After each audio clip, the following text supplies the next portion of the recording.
আপনি কি কখনো লক্ষ্য করেছেন, যারা সবার সাথে মিশে চলে, সবাইকে খুশি রাখার চেষ্টা করে, প্রতিটি কথায় মাথা নেড়ে হ্যাঁ বলে, অদ্ভুতভাবে তারাই ধীরে ধীরে গুরুত্ব হারায়।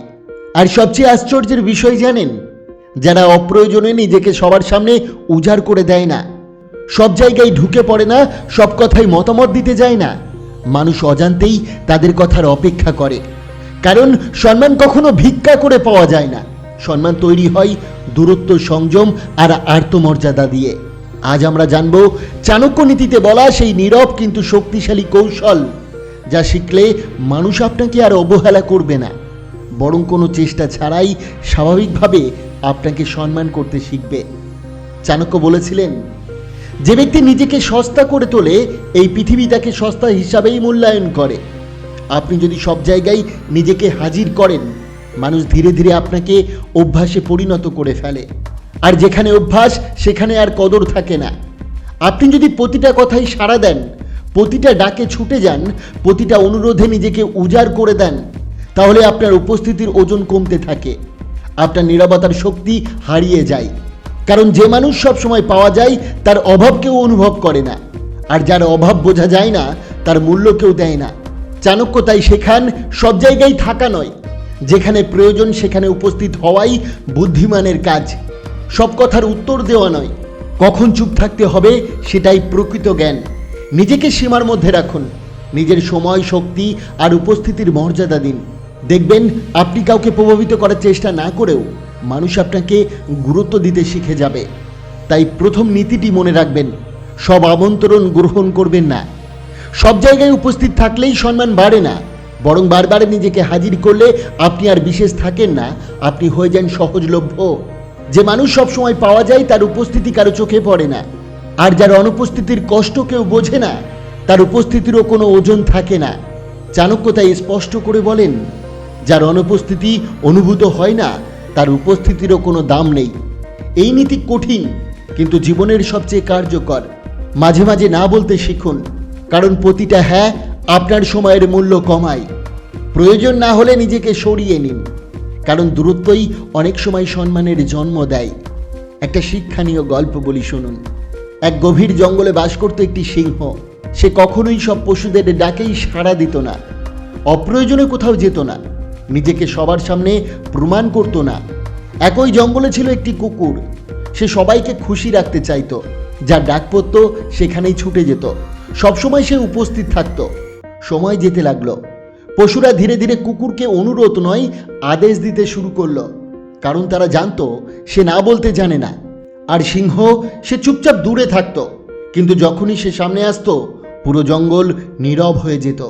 কেউ তাকে ডাকতো না, কেউ তাকে নির্দেশ দিত না, কারণ সবাই জানতো সিংহ আসে যখন প্রয়োজন হয়, ডাকলেই নয়। এখান থেকে শিক্ষণীয় বিষয় কি জানেন, যে নিজেকে সবসময় সবার জন্য উন্মুক্ত রাখে, মানুষ তাকে হালকা ভাবে নেয়। আর যে নিজের উপস্থিতির সীমা জানে, মানুষ তাকেই গুরুত্ব দিতে শেখে। নিজেকে সবসময় দেবেন না, নিজেকে মূল্য দিন। দেখবেন মানুষ আপনাকে অবহেলা নয়, নিজে থেকেই সম্মান করতে শুরু করবে। নীতি নাম্বার 2, অপ্রয়োজনীয় কথা ও মানুষ এড়িয়ে চলুন। সব কথার উত্তর দেওয়া শক্তির পরিচয় নয়, অনেক সময় চুপ থাকাই সবচেয়ে বড় ক্ষমতা। কারণ প্রতিটা শব্দেই একটা মূল্য আছে, আর অপ্রয়োজনীয় কথাই সেই মূল্য নষ্ট হয়।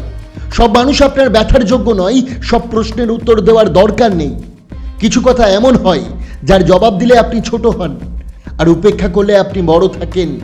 চাণক্য স্পষ্টভাবে বলেন, মূর্খের সাথে তর্ক না, কারণ সে তোমাকে নিচের স্তরে নামিয়ে আনবে। নীরব দূরত্বই সেখানে শ্রেষ্ঠ অস্ত্র। যে মানুষ শুধু তর্ক করে, সমাধান চায় না, তার সাথে কথা বলা মানেই নিজের শক্তি নষ্ট করা। সবাইকে বোঝাতে যাবেন না, কারণ যে বোঝার ক্ষমতা রাখে না, সে বুঝলেও মানবে না। সবাই আপনার স্তরের না। আপনি যদি সবার সাথে একইভাবে কথা বলেন, তাহলে নিজের উচ্চতা নিজেই কমিয়ে দেন। চাণক্য তাই শেখান, শব্দ বাছুন, মানুষ বাছুন, সময় বাছুন। কারণ যে মানুষ অপ্রয়োজনীয় কথা এড়িয়ে চলে, সে শুধু শান্ত থাকে না, সে শক্তিশালীও থাকে। নীরব থাকুন, দূরে থাকুন, আর নিজের মর্যাদাকে কথা দিয়ে নয়, চরিত্র দিয়ে প্রকাশ করুন। নীতি নাম্বার 3, নিজের সীমা তৈরি করুন। যে মানুষ নিজের সীমা নিজেই ঠিক করে নেয়, পৃথিবী তাকে আর পরীক্ষা করে না, কারণ মানুষ তখন বুঝে যায় এখানে ঢুকতে হলে অনুমতি লাগে। যে ব্যক্তি নিজের সময়কে সম্মান করে, নিজের শক্তি ও মানসিক শক্তিকে অগ্রাধিকার দেয়, তার সময় নষ্ট করতে মানুষ নিজেই ভয় পায়। আপনি যখন নিজের মূল্য বোঝেন, তখন অন্যরাও বাধ্য হয় তা বুঝতে। সব মেসেজের উত্তর দেওয়া জরুরি নয়, কারণ সব কথা আপনার মনোযোগের যোগ্য নয়। সব ফোন ধরতে হবে এমন কোনো নিয়ম নেই, কারণ সব ডাক আপনার দায়িত্ব নয়। সব সমস্যার সমাধান আপনার নয়, কারণ আপনি সবার উদ্ধারকর্তা নন। নিজের সীমা মানে অহংকার নয়, নিজের সীমা মানে আত্মসম্মান।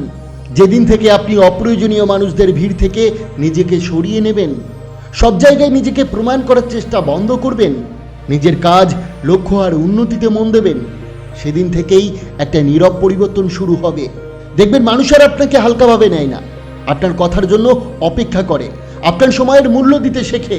কারণ তখন আর আপনি সবাইয়ের জন্য নন, আপনি হয়ে উঠেছেন নিজের জন্য।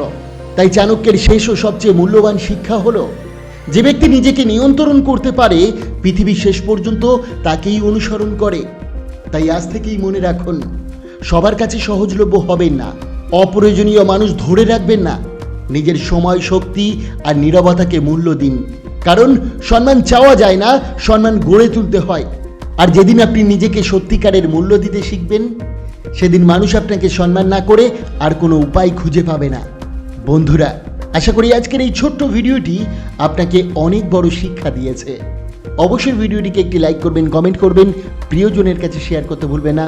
আপনাকে অসংখ্য ধন্যবাদ ভিডিওটি শেষ পর্যন্ত দেখার জন্য।